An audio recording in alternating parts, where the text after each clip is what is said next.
Bienvenue à tous pour ce webinaire. Alors, je vais en faire deux. Enfin, j'en vais en faire deux. Celui-là et le prochain, ça sera moi aussi.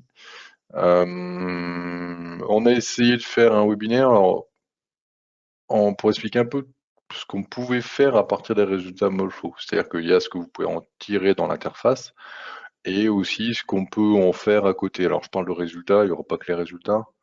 Mais voilà, c'est un peu tout ce qu'on peut faire à partir de Molflow. Faut pas que ça soit un outil final. Ça peut aussi être un outil étape qui permet de dire voilà, bah, ce que j'ai fait là, je le prends, je le mets dans autre chose. Pour démarrer, on fait toujours quand même un petit rappel sur l'agenda. Donc n'hésitez pas, vous pourrez trouver tous nos webcasts, donc tout ce qu'on a pu faire en webinaire. Dans cette partie-là, il y aura après de toute façon un rappel de ce qui existe en webinaire. Les articles, on essaye de se faire un article par mois sur Molflow, l'utilisation. Alors là, par exemple, c'était un truc assez ancien, mais euh, là, j'en ai fait un mois sur les plans de coupe, l'utilisation un peu des plans de coupe, mais de manière un peu particulière, et l'utilisation du cube.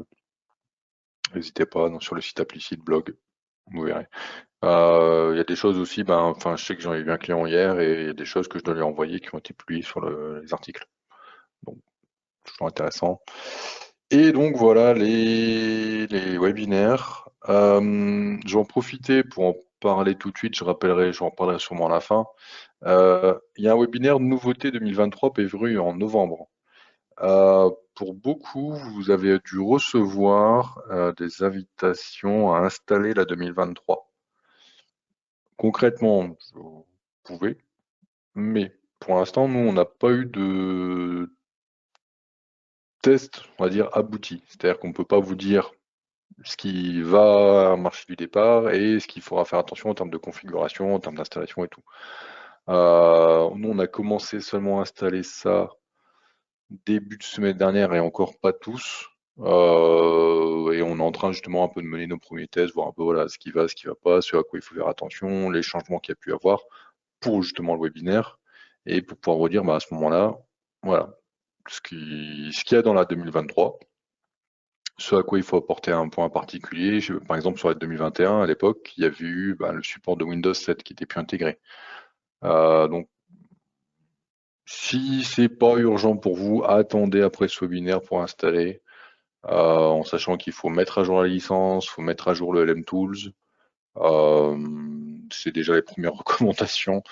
Donc voilà, il y aura ça et on en parlera plus en détail à ce moment-là.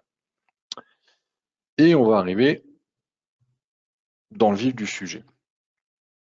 Alors, comme vous voyez, il y a deux parties principalement, données d'entrée, exportation des données d'entrée, exportation des données de sortie. On va passer en revue les deux. Au niveau utilisation, j'ai essayé de donner des exemples. C'est pas, enfin, c'est une liste non exhaustive. Clairement, il y en a d'autres possibles. Euh, Si vous avez un doute, une question, vous dites tiens, et ça, j'aimerais bien pouvoir l'utiliser pour faire ça.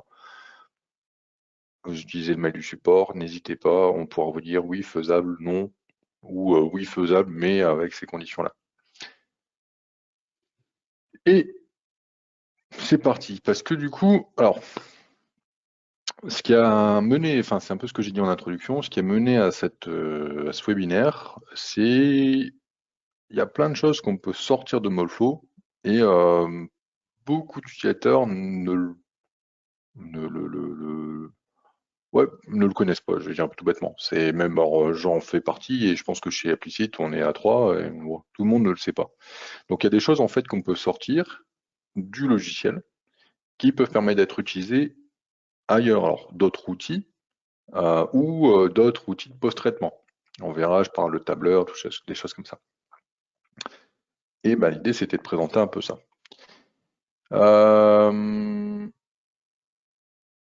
On rappelle aussi un petit truc tout bête. Alors, généralement, pour ceux qu'on a eu en formation, c'est connu et tout. Ceux qui ont été formés par des gens qui connaissent quand même déjà le logiciel, ils savent aussi. Mais en données, donc voilà, on a données d'entrée, c'est principalement ce qui servira en calcul.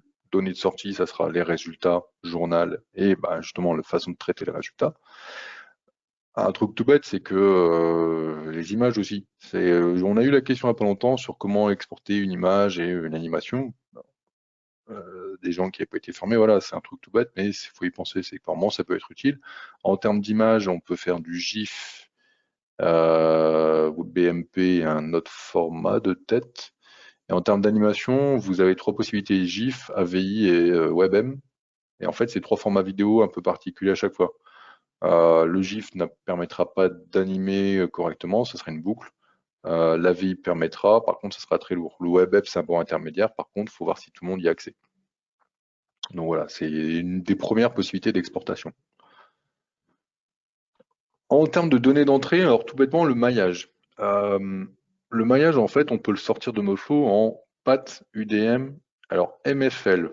MFL, c'est un truc un peu particulier parce que c'est un format très très très ancien, Molflow. Genre, je l'ai pas connu, mais j'utilise Molflow depuis quelques années maintenant. Mais par contre, ça permet, on va avoir de faire des choses un peu particulières. Donc PAT et UDM, c'est clairement du maillage. L'intérêt, c'est qu'on peut sortir le maillage en format neutre.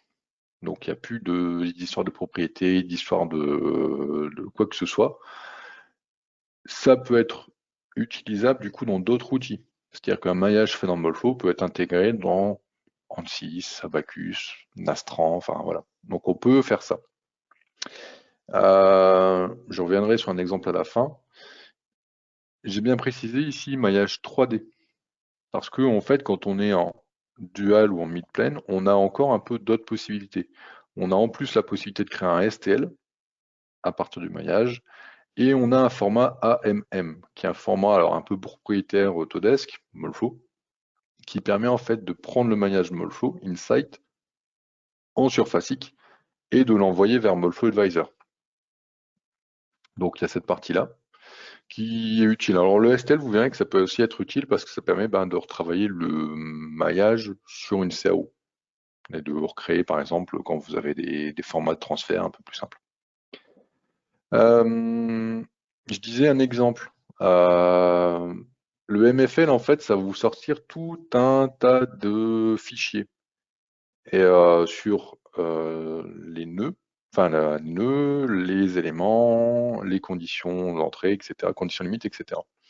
Le NDA, par exemple, ça vous sort un fichier qui détermine quelle est la position de chaque nœud. Alors, on avait utilisé ça, nous, il y a quelques années, pour justement faire un lien entre la position d'un nœud et sa déformation. Et on savait du coup, en fait, faire un lien entre le nœud 1 qui a donc cette position ici, celle-là, et en fait, on savait dire, ce nœud 1, il a telle déformation, donc on savait dire telle position, telle déformation. Et ça avait servi à créer une routine qui pouvait déformer la pièce. Alors avant l'intégration d'export de la CAO, de la déformation de la pièce, ça a permis de créer une routine qui disait j'ai telle position qui se déforme. Et en fait, on recrée comme ça une pièce CAO déformée. Alors je vous dis ça, c'était il y a 7 ans, 8 ans, un truc comme ça. Mais voilà, c'est toujours faisable. On a aussi l'export CAO. Alors, sur le principe, c'est un peu bête, mais on se dit, oui, mais pourquoi, à quoi ça sert d'être pour exporter une CAO en sachant que je rentre une CAO? Ça sert à partir du moment où cette CAO, pour ceux qui utilisent Fusion, vous faites votre premier calcul, vous envoyez la CAO dans Fusion, vous modifiez par rapport au premier résultat, vous remettez dans Molflow, vous faites un calcul, hop, ça marche. Comment faire pour exporter cette CAO? Vous n'avez pas forcément retourné dans Fusion, vous restez dans Molflow, vous dites, là, ok, ça c'est validé, je l'envoie et je la ressors. Vous pouvez exporter, alors vous avez plusieurs formats, IGS, SAT, STEP. Alors SMT, SMB, c'est des formats un peu particuliers Autodesk. J'avoue que pour l'instant, je n'ai pas encore trouvé vraiment l'utilisation. IGS, c'est pareil, c'est plutôt du filaire et basé sur du maillage surfacique. Donc, dans ce cas-là, je dirais qu'il vaut mieux plutôt viser du STEP ou du SAT. Et alors j'ai remis un exemple tout bête, c'est l'animation qu'on fait quand on explique voilà, le lien avec la passerelle fusion. C'est que j'ai mon modèle, alors je vais aller un peu plus vite. J'ai mon modèle, je l'envoie dans Fusion. J'ai des nervures qui ne me vont pas, je vais les modifier. C'est ce qu'on a là. Tac, je modifie ma nervure. On va passer un peu, histoire d'aller plus vite. Voilà, j'ai modifié deux nervures. J'ai modifié un fût. Je retourne dans Molfo, j'ai fait mon calcul, je suis content, ça fonctionne. Donc les rotations sont moins importantes. Et en fait, ça, si je l'ai dans Molfo, ben voilà, je suis un peu coincé.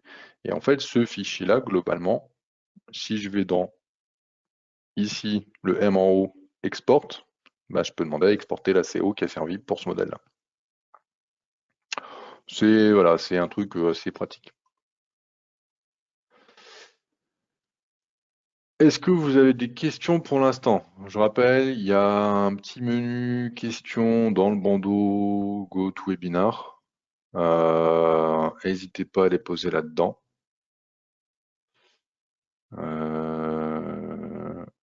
Et puis j'essaierai de lire, de lire les questions. Alors soit en direct, soit je laisserai un temps, mais pour voir un peu. Voilà. En données de sortie. En données de sortie, alors forcément, c'est là où c'est un peu plus utile. Alors, j'ai mis en premier le MFR. Alors, sur le principe, c'est pas une donnée de sortie. Le MFR, c'est une donnée de communication. C'est-à-dire qu'on peut faire un MFR, on peut communiquer avec ça, c'est pour ça. Alors, j'ai fait un truc très très light, je dis voilà, on peut déjà le MFR là. MFR, l'intérêt, c'est que le communicateur est disponible sur le web.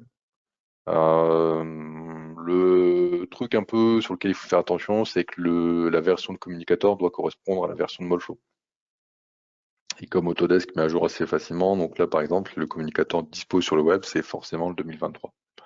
Donc voilà, faut bien préciser, attention, j'ai fait ça avec telle version.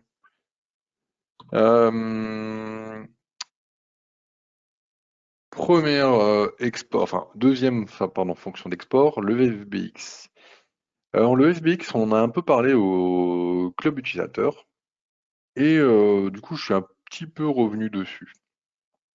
Parce que par exemple, on peut exporter un résultat au format FBX.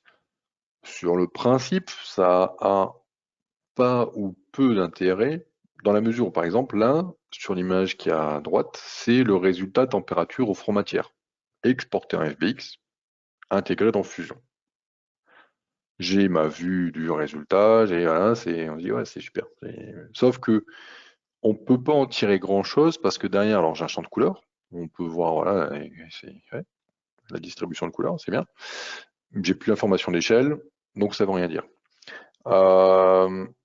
Je peux exporter une animation en FBX. C'est-à-dire que quand je demande à faire un FBX, je peux cocher une case, faire une animation. Le truc, c'est qu'il va sortir les steps d'animation dans Fusion. Donc en gros, il va sortir X fichiers, enfin X pièces, globalement, qui correspondront à chaque pas d'animation. J'avoue que pour l'instant, je n'ai pas encore vraiment trouvé l'intérêt, sachant qu'on ne peut pas animer ça dans Fusion. Donc pour l'instant, je dirais, voilà, extraire un résultat lambda dans Fusion, pas forcément d'intérêt. Mais, on en a parlé au club, vous pouvez sortir un résultat rotation estimée. Rotation en nombré, pardon, excusez-moi. Le rotation en nombré, en fait, on va se retrouver avec ce résultat-là. Donc vraiment ce qu'on a ici. Et pour le coup, on est capable de voir finalement les rotations dans Fusion. Et après, alors c'est ce qu'on avait expliqué, en appliquant une texture, en appliquant une couleur, en appliquant ce qu'on veut, une écriture, on peut en fait commencer un peu à voir justement ce qui va résulter comme rotation en réel. Donc vraiment travailler sur le rendu réaliste dans Fusion. Et le FBX, l'intégration du FBX, pour moi vraiment c'est le gros intérêt de la sortie en FBX, c'est ça. On peut, alors, format suivant, XML. Alors le XML, c'est le format le plus général, alors, et aussi un peu alors, le plus complet. Parce que lui, il sort tout. Globalement, vous prenez un résultat, vous dites je l'export en XML, il va prendre le résultat pour chaque pas d'animation, pour chaque élément, gros, faire un tableau, et il sort tout ça. Si je vous montre juste un petit truc, bien entendu, j'aurai pas l'explorateur Windows. Hop, pour ce webinaire, je m'étais amusé à faire un des essais d'export. Un XML, voilà, peut faire 500 mégas. Alors autant dire que quand vous essayez de l'ouvrir, il aime pas. Il va un peu sortir les rames et voilà, patiner. Donc en fait, le XML, c'est super bien parce qu'on a tout, absolument tout. Mais bah, le problème, c'est qu'on a tout. Et alors, comment on peut faire pour le rendre un petit peu intéressant? Parce qu'au final, ça va ressembler à ça. Par exemple, là, c'est l'exemple que j'ai montré, j'ai un XML température et j'ai le résultat de température pour chaque pas de temps et chaque nœud. Et voilà, donc en fait, je me retrouve avec un fichier là, qui est un peu costaud. Comment je peux faire? En fait, ben, je peux utiliser une fonction un petit peu différente parce que finalement, je peux isoler. Alors, j'ai essayé de travailler moi sur la partie de temps parce que c'est la partie que je peux facilement isoler. Et en fait, ce que je fais, c'est que je lui dis, je vais créer un résultat avec un seul pas de temps. Donc, je choisis mon pas de temps et pour faire ça, en fait, j'utilise la fonction créer une nouvelle cartographie calculée. En fait, je vais dire, non, non, moi, je veux pas tous les pas de temps, je veux juste celui-là. Et au final, ça va m'isoler le dernier pas de temps. Ça va me donner un fichier finalement beaucoup plus léger, donc je suis passé de quasiment 500 mégas à 10 mégas. J'ai mon pas de temps qui est indiqué, qui peut indiquer parce que finalement j'en ai qu'un, donc il n'y a pas à avoir un pas de temps. Et du coup, c'est plus simple à gérer. Et ça me permet, par exemple, dans ce cas-là, d'avoir la distribution de température dans ma pièce au moment de l'éjection. Je peux faire la même chose avec la pression, je peux faire la même chose avec euh,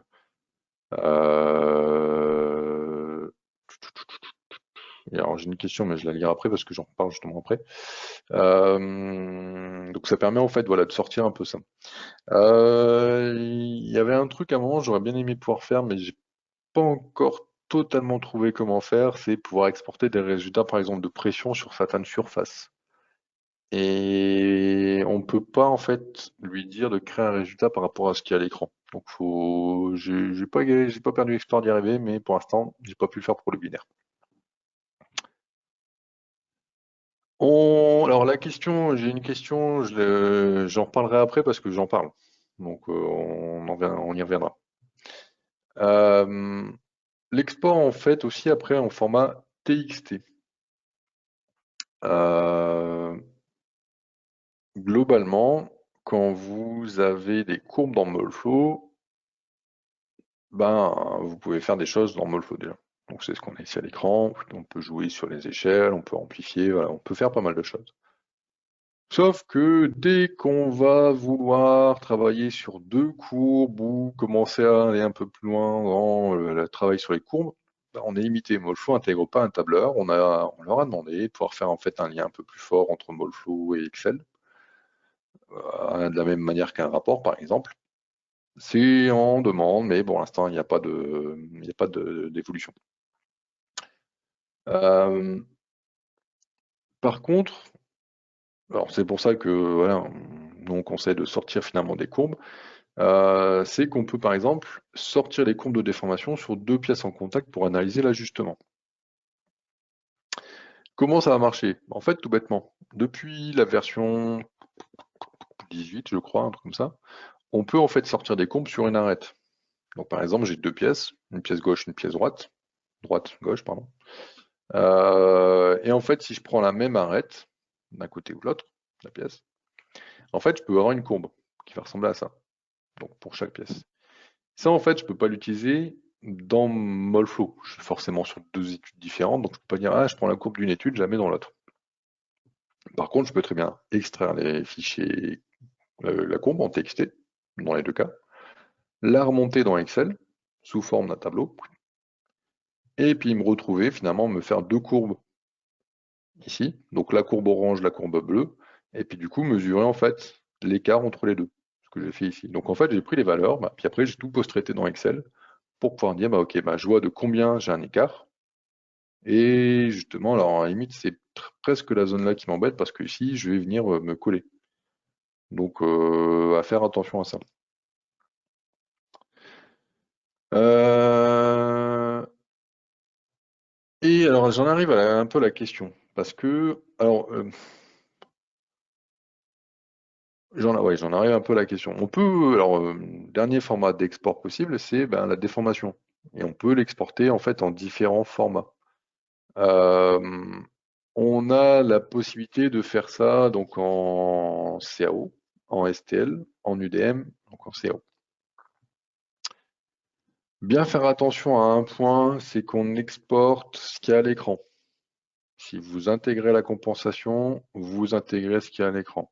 Donc vous exportez la compensation avec.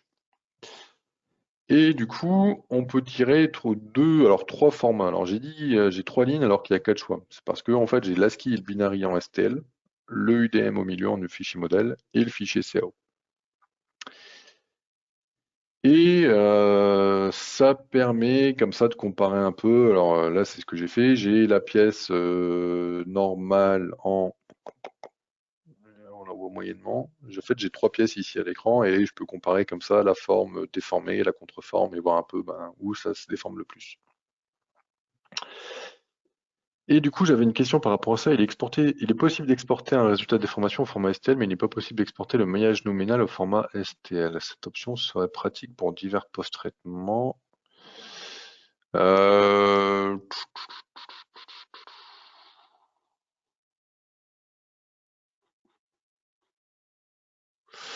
Alors, alors la question elle est vraie, c'est qu'on peut pas exporter un maillage 3D en STL, ça c'est vrai. Par contre, un maillage pour moi dual et mid-plane, alors dual sûr et mid-plane j'ai un doute en STL. Euh, Mid-plane j'ai un doute. Je vais regarder ça parce que pour moi c'est en partie vrai parce que car le dual s'exporte en dual, en STL mais pas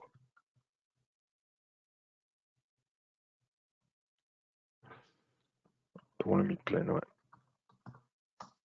Hop. Et voilà.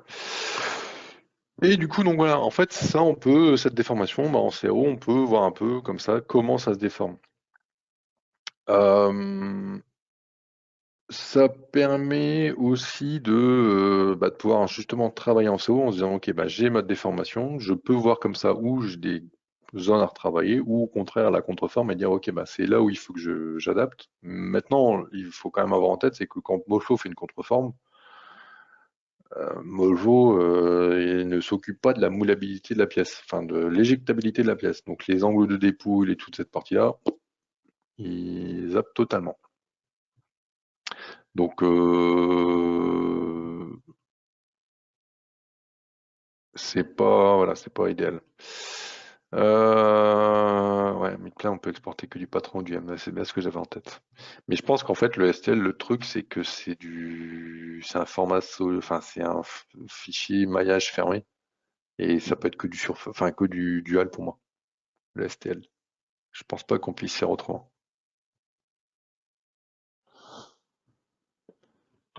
Et alors, on est arrivé au bout du webinaire.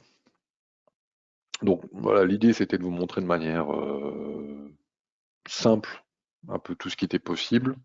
Euh, je vous dis, c'est pas fermé, c'est une discussion. Je sais qu'il y a des choses qu'on aimerait pouvoir faire et on essaie d'échanger avec Autodesk à ce niveau-là sur utiliser enfin sortir plus facilement des choses. Enfin voilà.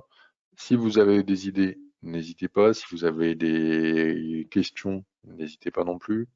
Alors, n'hésitez pas maintenant. C'est le moment de parler, de faire les questions. Et puis après, ouais, n'hésitez pas avec le parti support. C'est vraiment, enfin, on essaie Ouais, on leur suggère quand même des choses. Enfin, on a la boîte à idées, on a après nous un peu des contacts un peu directs. Quand on les voit pour différentes occasions, on essaie de leur en reparler en disant ah, tiens, ça serait bien de pouvoir faire ça. Parce que c'est des choses, par moment, ils y pensent pas tout bêtement. Enfin, voilà. Puis comme vous êtes utilisateur, vous avez une façon de voir les choses qui diffère et qui, enfin, je vais te le dire différemment. Les développeurs n'ont pas la façon de voir des utilisateurs. C'est-à-dire que dans l'utilisation de tous les jours, il y a des choses que vous faites qui vous dites, bah ouais, mais ça c'est plus simple quand on fait comme ça. Donc voilà. Est-ce qu'il y a des questions? Donc je rappelle, les questions par la partie chat. Euh, je vais répondre déjà à celle qui a été...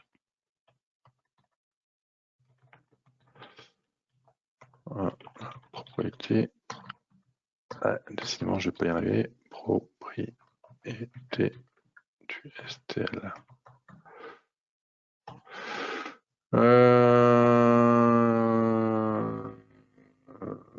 Ouais, du coup, oui, mais mais après, il faudra voir ce que ça donne. Alors, je rebondis, enfin, je dis ouais, parce que je rebondis sur la question. Oui, on peut basculer un management plane en dual et l'exporter. Après, c'est à voir ce que ça donne ce que ça donne sur STL. Voilà. C'est toujours, alors, n'hésitez pas, c'est un peu couillon à dire, mais vous voyez, j'ai fait plein d'essais. Ça, par exemple, c'est tous les trucs qu'on peut sortir ça, c'est le MFL. C'est quand on sort du MFL, on sort tout ça. Un format, alors j'en ai pas parlé, c'est du PAT, mais le PAT, en fait, c'est globalement la même chose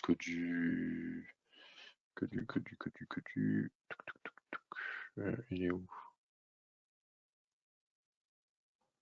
Euh,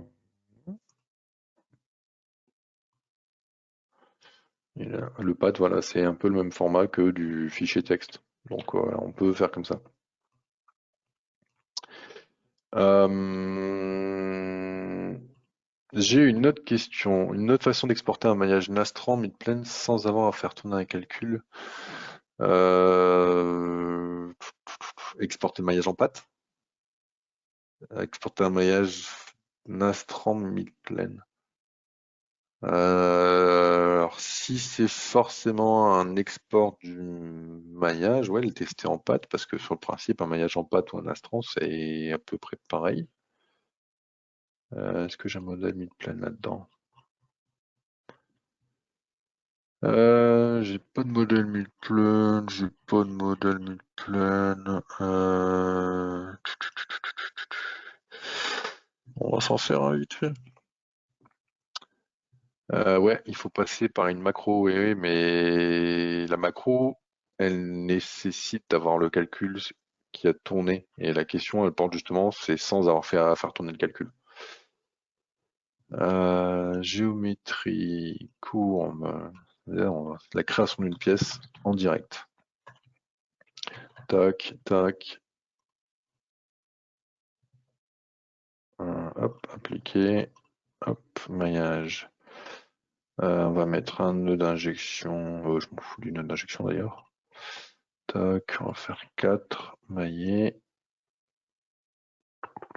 Maillets maintenant. Et je voudrais voir un peu. Ah.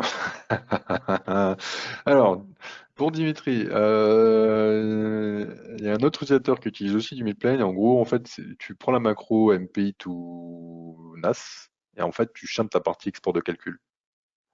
Donc, en gros, tu dupliques la macro et tu dégages un peu toute la partie export de données de résultats.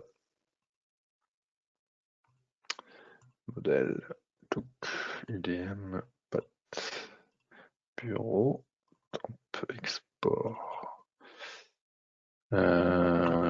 Toc, toc, et ça donne, et ça donne, et ça donne, et ça donne.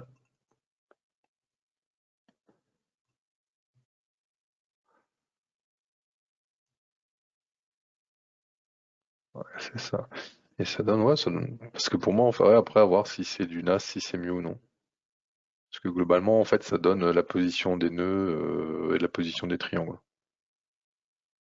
À voir.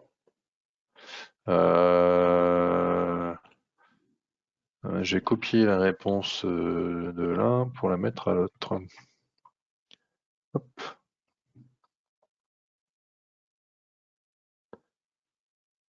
Est-ce qu'il y a d'autres questions?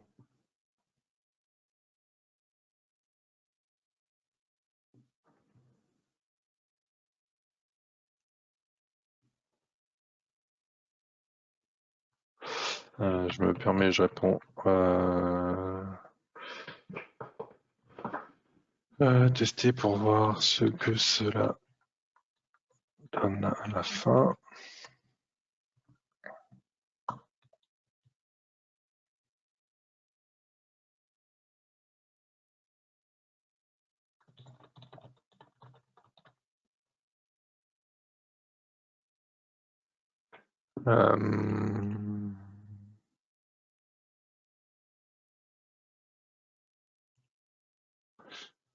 Est-ce qu'il y a d'autres questions du coup?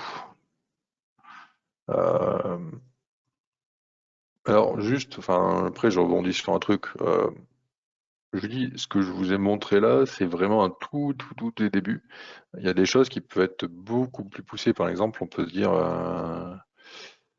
si je prends une pression, que je dis des capteurs, que je sors 3 courbes de pression à 3 points différents.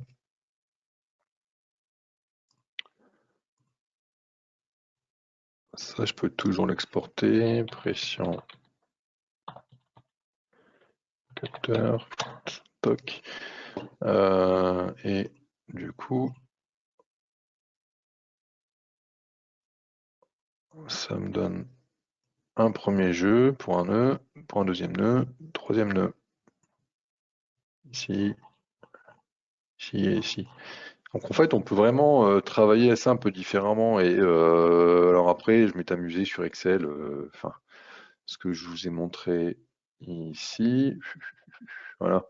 On peut refaire, on peut vraiment travailler les courbes sur Excel de manière beaucoup plus intéressante. Clairement, entre ce qu'on peut faire dans Molflow et ce qu'on peut faire dans Excel, c'est le jour et la nuit.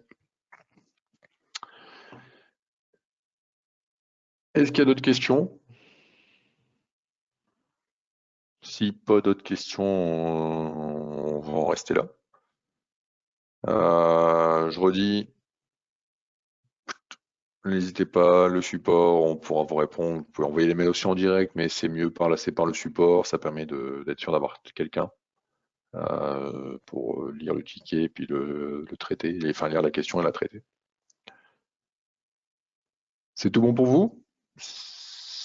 Alors je vais considérer que si j'ai pas de réponse, c'est que c'est tout bon pour vous.